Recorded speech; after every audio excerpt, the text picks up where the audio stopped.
Guys আজকে 5 September আমাদের সঙ্গে এরকম ঘটনা হবে আমি কখনো কল্পনাই করতে পারিনি। চলো পেনটা খুলে বলি না, মানে গাইস বিষয়টা খুলে বলি। গাইস আমি এখানে বসে বসে রিলস দেখছি, তখন আমার একটা বন্ধু কল করলো।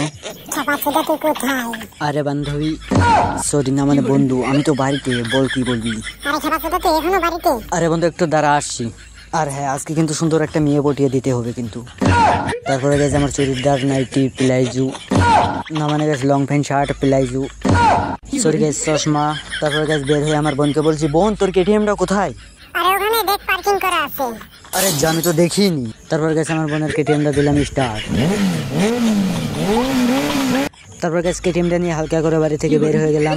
গাইস আজকে তো খুবই এনজয় হবে গাইস। তারপরে ওখান থেকে অনেক দূর চলে আসলাম।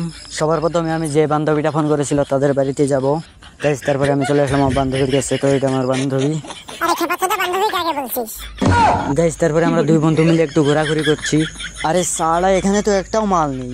তারপর ওখানে মাল দেখতে না পেয়ে চলে আসলাম একটা স্কুলে। সালা, এখানে এসে দেখি আমার একটা বান্ধবী পাঠার মতন করে লাফাচ্ছে।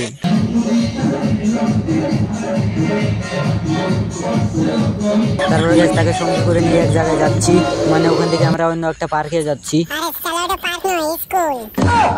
আরে হ্যাঁ হ্যাঁ, আমি তো ভুলে গেছি এটা স্কুল। তো ফাইনালি স্কুলে চলে আসলাম। আর এই জায়গায় আসতে না আসতে আমার বন্ধুরা আমাকে বললো,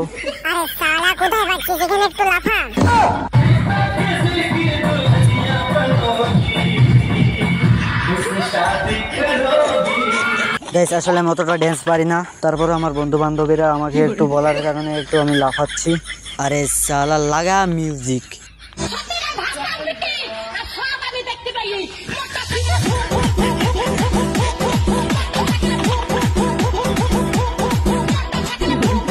তো গাইস আজকের দিনটা খুবই ভালো লাগলো।